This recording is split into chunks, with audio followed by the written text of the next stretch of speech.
Alright, 9.3 is entitled Two-Dimensional Collisions. Now, two-dimensional collisions are exactly what they sound like. For instance, the game of pool is a classic example, where you have like the cue ball striking the 8 ball. The 8 ball is still, the cue ball is moving towards it, and then afterwards you could hit it head on, so like the cue ball can stop and the 8 ball continues moving, or if you graze it off to one of the sides, you can have the 8 ball ending up going this way and then the cue ball going this way. And what's really unique and interesting about two-dimensional collisions is that it's funny how this works out, that pool balls, because they're the same mass, they move away from each other at perfect right angles. It always happens, and people don't believe me, but if you've got a pool table at home, you can actually see this.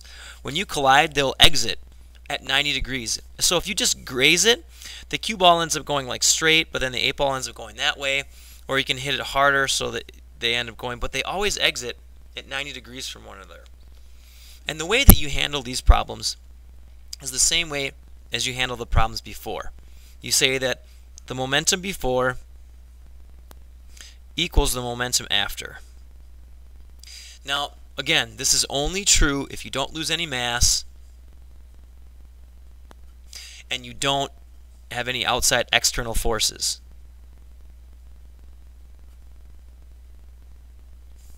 Which in pool, that is true. Now, not only is the momentum before and after the same, but it's the momentum before in both the x direction and the y direction. The x direction and the y direction. So you have to break this up into its components. So afterwards, you're going to have the cue ball moving forward and moving up,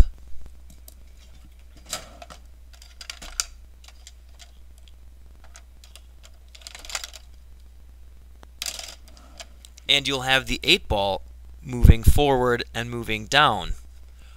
And what's interesting is beforehand, here's the momentum, the mass and velocity, because this thing is still. These two pieces will cancel out. This piece right here and this piece right here, their momentums need to cancel out because there was no momentum beforehand in the y direction. There's only going to be momentum in the x direction. So what will happen is the mass and velocity of this ball will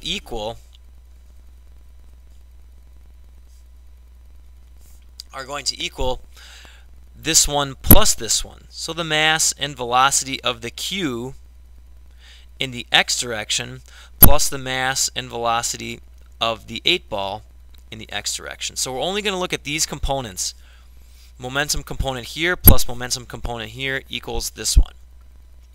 So we could give numbers to these, and that's what I'm going to do in our next example. So this is example number 4, and it gets into two cars that are kind of moving similarly. So here we go. Example number 4.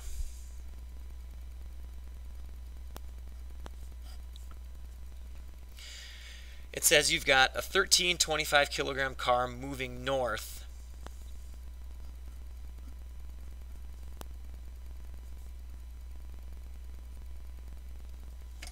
at 27 meters per second, collides with another car that's moving east. So we got this car that's moving east, and it's 2165. And it's going at 11 meters per second. So this is our whole before.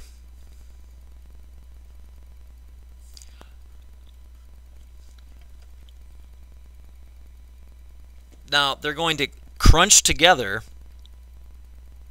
So I'll do my best to kind of like draw them stuck together. And they're going to end up moving. Well, it's tricky, because you've got one that's going really fast, but it's lighter, and one that's going really it's going a lot slower, but it's heavier. So I don't know how their momentums, if they had equal momentums. So like if this times this equaled that times that, they would go at a perfect 45-degree angle. But they don't. I can kind of take a guess. But let's just, they're gonna move in this direction at some velocity v.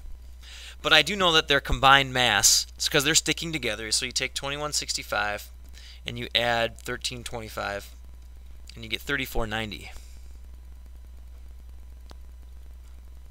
Like that.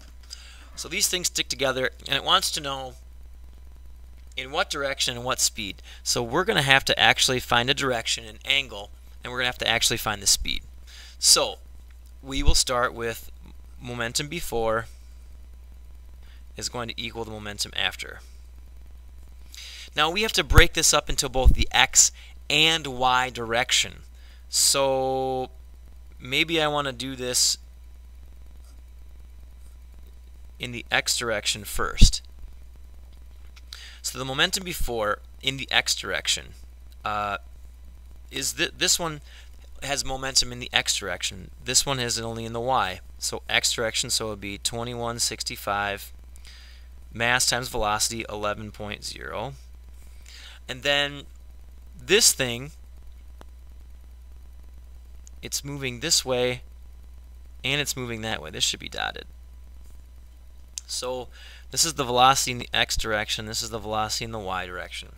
So we'll say the mass 3490 times its velocity in the x direction. So we're only looking in the x. So now we can look in the y direction. So this velocity in the y direction is 0, so this one doesn't have momentum in the y. This one does have momentum in the y. So I take the mass, 1325, times the velocity, 27.0, is equal to the 3490 times its velocity in the y. So what I can do is I can solve both of these. So I take 2165 times 11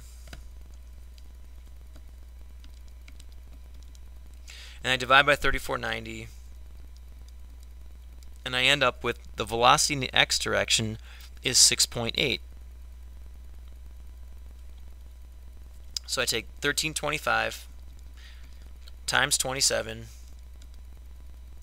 and I divide by 3490 and I get 10.25. So now I know the velocity in the x and the velocity in the y. So this is the x, which is 6.8, and this is the y, which is 10.3. So now I can find my velocity. So this times this, a squared plus b squared equals c squared. So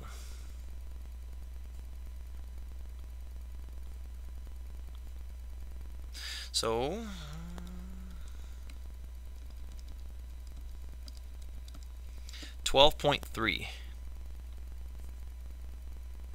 meters per second. So that's what my velocity is. My velocity is 12.3 meters per second. That's how fast it's going. Now to figure out the angle, I'm going to use the inverse tangent. You could use inverse sine, you could use inverse cosine, you could do whatever you wanted because you've got all three pieces now.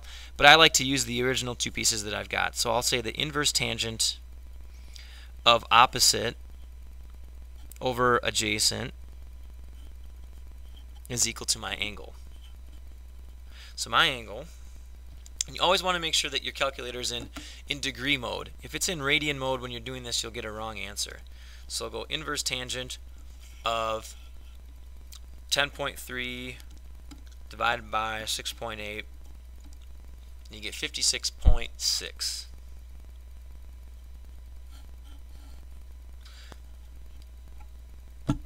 So those are my angle. That's it. So it collides, and momentum is conserved. Momentum in the x direction before is going to equal the momentum in the x direction after. The momentum, not speed, mind you. You see how the speed went from 11 down to 6.8? And then the momentum in the y direction before is going to equal the momentum in the y direction after. And that's why I had these two equations right here. Now, there's a problem in your homework set. It's number 24. Number 24 is interesting because it's a billiard ball problem. You've got a billiard ball coming in, and it hits a stationary one, and what happens is the original one ends up moving 60 degrees, and the other one ends up moving, you guessed it, it should be 30 degrees, and it is.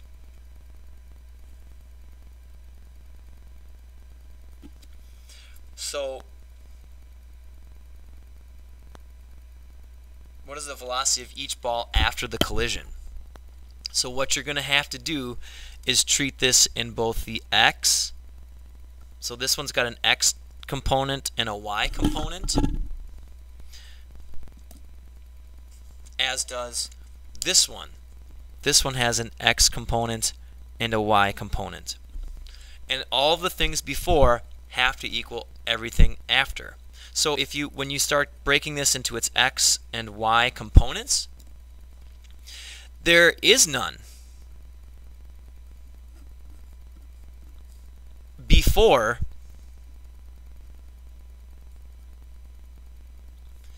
in the y direction. So there can be none afterwards in the y direction. So you're going to have to define this way as positive. So this one's going to be a positive momentum, so you'll take the mass of the cue ball, which they tell you is whatever, times its velocity, and since they're identical, these are going to be exact opposite. And then from those being opposite, then you can use your properties of sine and cosine to find this piece, and then you'll use Pythagorean theorem a squared plus b squared equals c squared to find the velocity of the cue and the velocity of the other ball. You can call it the 8 ball if you want. But, so essential understandings for two-dimensional collisions. They're the exact same as one-dimensional collisions, but you're not only doing it in 1D, but you're doing it in 2, so you have to convert it in all 3. And it's funny because, you know, real-life physicists, they take it one step further. When they have three-dimensional collisions, they add a z-axis to it. So then not only are you moving like up, down, left, right, but then you can move forwards and backwards, x, y, and z. So collisions conserve momentum in all directions. And you might think it gets a lot harder to deal with, but what we end up doing is using matrices. Like, we could have used a matrix to solve this, and you might be cringing saying, oh my gosh, matrices. But your calculator does it. All the user has to do is set up the matrix, and you're great. Like, for instance, like this matrix right here, I could have said these are all the Vx things, these are all the Vy things, and these are all my answers. So this first one would have been 3490, 0, and then 2165 times 11. And then this other one would have been 0 because there's nothing in the x's, and then y 3490, and that equals 1325 times 27. Now if you had a z, you just put another one in there, and you just put it in your calculator, and it just cranks it through. So I know you don't believe it now, and we don't use them a lot, but matrices are a really big part of physicist engineers' lives because they make our jobs so much easier. And again, I know you don't believe that, but you will if that's the road you decide to take.